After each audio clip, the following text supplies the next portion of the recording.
In today's video, I'm going to be showing you how to take apart an Xbox Series S controller, and we're starting right now.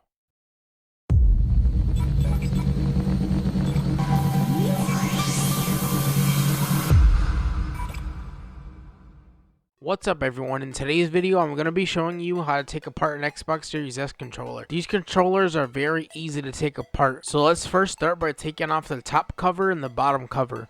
In order to take these covers off, you want to use a pry tool and take the back covers off of the controller grips like this.